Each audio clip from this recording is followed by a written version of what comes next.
Olá amigos, sejam bem-vindos a este começo de série analisando todos os drafts, né, de todos os times da NFL. 32 times analisados passaram por aqui, né, sempre falando na ordem alfabética dentro da divisão, e hoje começaremos com o NFC South.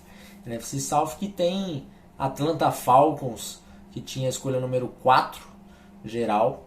Acabaram indo de tight end, de Kyle Pitts, né? Falou-se muito até de um quarterback para o futuro, mas o contrato do Matt Ryan acabou impossibilitando um pouco isso, tornou inviável, né, um quarterback, porque no mínimo mais 2 anos o Matt Ryan tem que passar em Atlanta. Então você ficar com um contrato caro de um quarterback e um novato mofando no banco é sempre ruim. Ainda mais aqui numa escolha top 5, né, que você já precisa que o seu jogador consiga contribuir rapidamente. É o caso lá de selecionar lá no final da primeira rodada, e daí dá para ter um pouquinho mais de paciência. Bom, mas falando de Kyle Pitts, acho um baita jogador, é um dos melhores, o melhor tight end que eu já fiz scout na minha vida. É um cara que tem um atleticismo espetacular, um excelente route running, é um cara que um controle de corpo inexplicável. Ele na red zone com Julio Jones, com Calvin Ridley, vai ser muito difícil de ser parado. Acho que os coordenadores defensivos já devem estar coçando a cabeça, porque podem fazer vários mismatches, né? Então é uma escolha que eu gosto bastante. Kyle Pitts foi o primeiro não QB saindo dessa classe, né? Que é curioso, porque tight end geralmente acaba saindo um pouquinho mais tarde, mas é realmente um talento diferente o Kyle Pitts. Então acho que saindo na 4 tá muito bem pago. Na segunda rodada foram com o Rich Grant. Safety é outro jogador que eu gosto bastante. Era o meu safety número 2 da Bird. Acabou saindo um pouquinho... acabou sendo o segundo safety, né, no draft, mas o meu primeiro ainda estava disponível. Não vou falar aqui, poderia ter pego o Trevon Merrick, que é o meu primeiro, mas eu gosto muito do Rich Grant. Eu acho que é um jogador bem completo, né? Então é uma escolha que eu também não consigo colocar defeitos. Gostei bastante dessa escolha.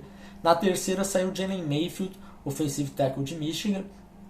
Esse é um jogador que caiu bastante durante o processo depois do Pro Day dele. O Pro Day dele foi bem decepcionante, esperava muito mais de Jalen Mayfield, porque o tape dele é muito bom, né? E daí a gente chegou no Pro Day e ele teve um Pro Day desleixado, assim, parece que não chegou preparado. Isso fez com que ele caísse, né? E levantasse um pouquinho aí as orelhinhas, porque se o cara não está se preparando para o Pro Day, talvez tenha alguma coisa por trás aí que não seja um bom profissional, algo do tipo. Mas assim, falando do que a gente sabe, né, que é o tape, ele é um excelente jogador. Então assim, saindo na terceira rodada também acho uma baita escolha. Nesse momento já estava na hora de arriscar esse, mesmo com os seus problemas no Pro Day, porque é um excelente jogador. Então assim, as 3 primeiras escolhas dos Falcons, eu acho que eles foram formidáveis, assim. Não tenho nada para falar de erros dentro dessas primeiras escolhas. E daí só que a gente entra no dia 3. O dia 3 é um draft que eu não sou fã. Não gosto de quase nenhum jogador ali. Acho que tivemos alguns jogadores saindo um pouquinho antes. Eu gosto mais do Ogundeji, que saiu ali na 5ª rodada, na escolha 182. Mas assim, o dia 3 não me empolgou tanto. Mas assim, lembrando que a gente precisa ter, as 3 primeiras escolhas foram muito boas, não tem como ser diferente, não dá nota 4 de 5, 4 estrelinhas então para Atlanta Falcons, né? Acho que acertaram em cheio as 3 primeiras, então dou 4 estrelas para esse draft dos Falcons. Partindo agora para Carolina Panthers, os Panthers que começaram a primeira rodada aí fazendo com que os torcedores arrancassem os cabelos da cabeça, né? Porque na escolha 8 tinha Justin Fields disponível e acabaram preferindo ir com Jason Horn, cornerback, que é um bom jogador, mas realmente vai ficar marcado aí pelos Panthers terem passado o Justin Fields, que caiu no colo, e vão ter que confiar no Sam Darnold. Então, assim, essa primeira rodada é algo que realmente puxa bastante o draft dos Panthers para baixo. O Jaycee Horn tem tudo para ser cornerback 1 desse time, disparado. É um time que tinha muitas necessidades na secundária, mas não justificava passar o Justin Fields, né? No segundo dia as coisas começaram a dar uma mudada, né? O torcedor que foi dormir triste, xingando, cuspindo marimbondo, no segundo dia ficou bem mais satisfeito, porque os Panthers deram 2 trade downs e pegaram o Terrace Marshall na escolha 59. Não era uma grande necessidade, mas assim, o Terrace Marshall era um prospecto para sair na primeira rodada, então tá muito justificado sair aí para os Panthers, mesmo que não fosse a maior necessidade. Achei uma excelente escolha, uma das minhas escolhas favoritas aí da segunda rodada. Na terceira, eles pegaram Brady Christensen, offensive tackle, né? Um tackle, os Panthers têm muita necessidade também em left tackle, não acham um left tackle há muito tempo, então é um cara que eu também gostei bastante, é uma escolha, é um jogador que eu acho que, apesar da idade dele, né, já é um jogador mais velho, mas ele é muito bom no pass protection, então eu acho que tem chance aí dele se tornar o left tackle titular do time. Também pegaram o Tommy Tremble, tight end, um jogador também que é excelente bloqueando, não conseguiu produzir no jogo aéreo, então esse é um ponto que ele tem que evoluir, né? Em Notre Dame não teve tantas oportunidades assim, e na verdade também que ele acabou sendo ofuscado pelos outros tight ends. Tem um baita tight end lá em Notre Dame que ainda não era elegível para o draft, mas é um excelente jogador bloqueando. Eu também gosto dessa escolha, tinha necessidade também na posição de tight end. No dia 3, os Panthers mais uma vez trocaram, né, e pegaram o Chuba Hubbard na quarta rodada. O Hubbard é um jogador que teve um 2019 muito bom, mas o 2020 dele foi bem abaixo do que se esperava. Teve algumas lesões, não sei se ele perdeu o atletismo por conta das lesões, mas fato é que 2019 dele é muito diferente do que nós vimos em 2020. Então, se ele for esse jogador de 2019, foi uma boa escolha dos Panthers. Eu confesso que eu esperaria um pouquinho mais aí para pegar o Hubbard, porque o 2020 dele me assusta um pouco, né? Mas ele foi muito bem no Pro Day, talvez realmente a lesão tenha atrapalhado aí o atleticismo dele, a explosão nessa temporada. Também buscaram Davion Nixon, defensive tackle. Essa é uma escolha que eu gosto demais. É um jogador que eu tinha mais alto, bem mais alto que onde ele está saindo, de onde ele saiu.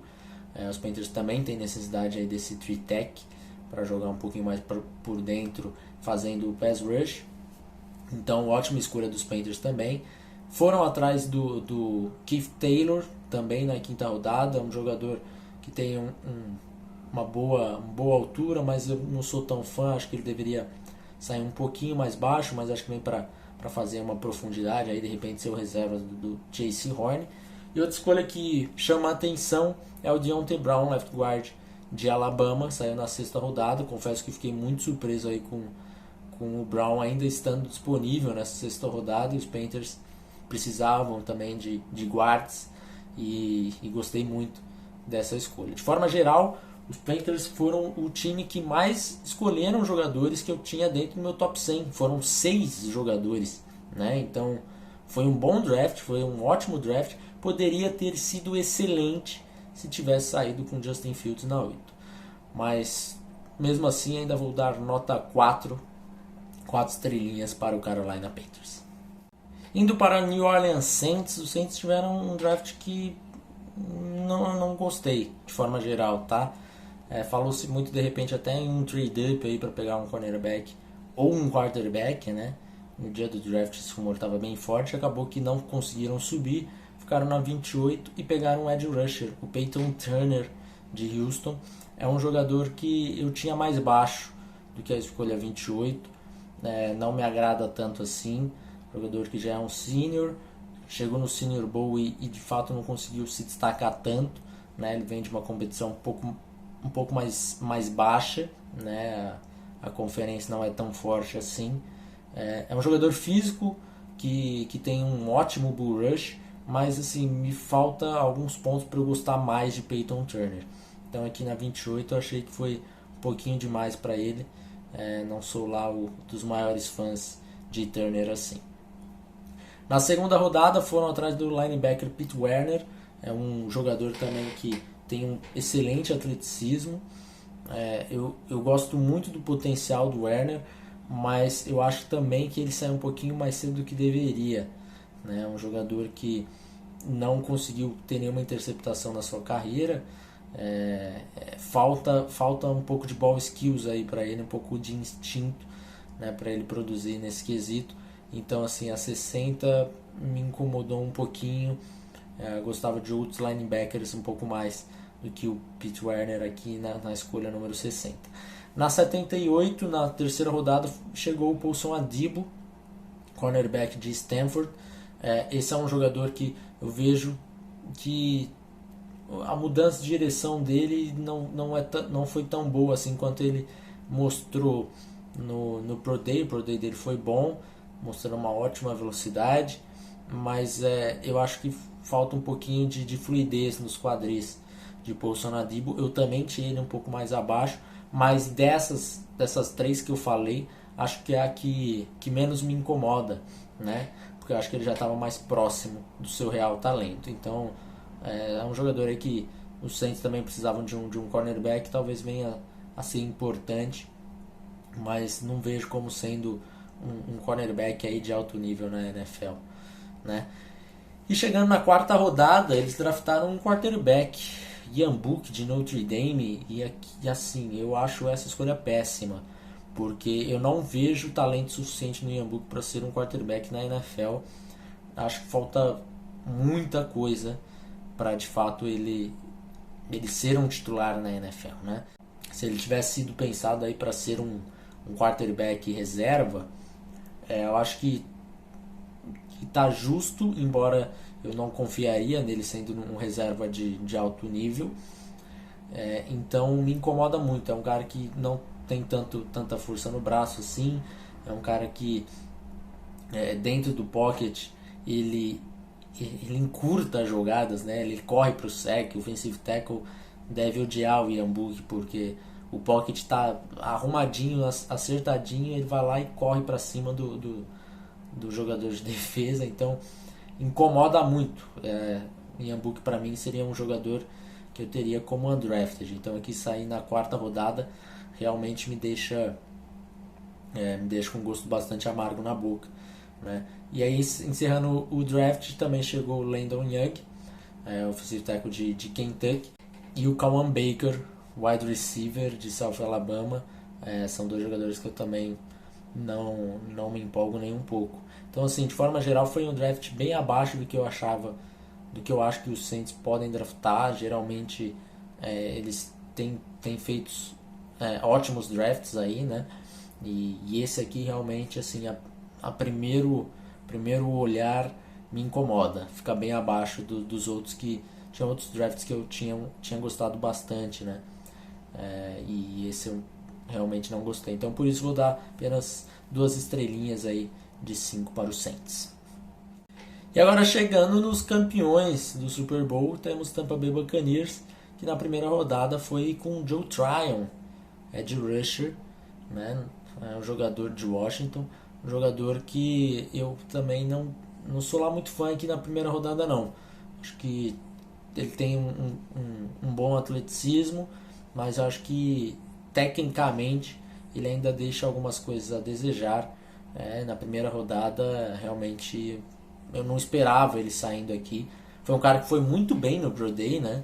Realmente se destacou nesse quesito, mas tecnicamente ainda vejo muitas coisas aí evoluir para ele.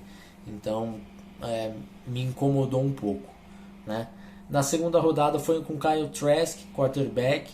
Essa é uma escolha, de repente, tentando já arriscar aí um pouquinho mais pro futuro, né? Já o Brady deve ser aposentado, sabe-se lá quando, né? Então a gente precisa arrumar um quarterback, tentar desenvolvê-lo para o futuro. Lógico que ele não vai ser titular agora, nem agora nem no ano que vem, mas é pensando em desenvolver e ele se tornar um titular, né? Ninguém draftaria um QB na segunda rodada pensando ser em apenas reserva. Então, assim, o Kyle Trask, eu acho que ele tem a capacidade, pode sim ser um jogador, um reserva de alto nível, mas eu não vejo ele se transformando em um titular na NFL. Não me incomoda tanto a escolha aqui na segunda rodada, porque já era a última escolha da segunda rodada. Então é basicamente uma de terceira. E quando a gente olha quarterbacks de alto nível que são reservas de alto nível, a gente imagina ali algo próximo de uma terceira rodada, alguma coisa nesse sentido. Não é uma escolha que eu vou aplaudir, porque eu acho que tinha melhores valores, mas também não vou ficar tão... não vou ser tão duro assim com Tampa Bay na avaliação por conta dessa escolha. Na terceira rodada pegaram o Robert Hainsey, offensive tackle de Notre Dame. Essa é uma escolha que eu gosto um pouco mais do que as outras. É um jogador que pode contribuir nessa linha ofensiva. Pode jogar também até por dentro, talvez, né, que é algo que Tampa também precisa. Né? Acabaram conseguindo formar aí pegar uma boa dupla de offensive tackles com o Tristan Wirfs na temporada passada, no draft passado, na primeira rodada, com o Donovan Smith. Acho que o Donovan Smith, a gente tem que estar sempre pensando em melhorar essa posição, mas Robert Hainsey não chega para fazer frente ao Donovan Smith. Talvez jogar um pouquinho por dentro, se houver a necessidade, e principalmente dar uma profundidade, né, de alto nível, que acho que isso é importante na linha ofensiva. A gente viu aí o Mahomes correndo pela vida no Super Bowl. Então é importante, foi uma escolha que eu achei justa aqui na terceira rodada. No dia 3 também não tivemos muitas escolhas que me agradassem. O Jalen Darden, wide receiver, North Texas, é um jogador que realmente não me empolga. Eu sei que na quarta rodada já não dá para pedir muito mais do que isso, mas realmente é um jogador ali que eu tinha ele um pouco mais abaixo do que isso. Acho que não tem tanto atleticismo assim no Darden. E se a gente parar para pensar aí na profundidade de wide receivers, né, no grupo de recebedores dos Bucks, talvez acho que não tivesse tanta necessidade. Se fosse um grande talento sobrando, lógico que você tem que pegar, né, drafta o melhor jogador disponível, mas não acho que fosse o caso, né? E você tendo esse trio de wide receivers tão bom, e ainda tendo outro jogador, Tyler Johnson, por exemplo, que mal foi utilizado na temporada passada por conta do tanto de wide receiver que tinha nesse time, acho que o Darden não chega para fazer frente aí ao Tyler Johnson. Acho o Tyler Johnson mais jogador. Então deve ser um jogador aí que terá poucos snaps ofensivos na temporada, talvez contribuir mais nos special teams mesmo, tá? Então por isso eu vou dar uma nota 3 de 5 aqui para Tampa Bay, 3 estrelas. Eu acho que tivemos alguns valores ali que não foram tão legais. Acho que ele chega em 3 bem na beiradinha mesmo, né? Porque acho que poderia ter sido melhor aproveitado. De forma geral, não é um draft que eu gostei. Acho que Atlanta e Carolina tiveram drafts bem melhores aí do que Saints e Tampa Bay. Um abraço para todo mundo, ficamos por aqui, voltamos em breve para falar de outra divisão. Tchau!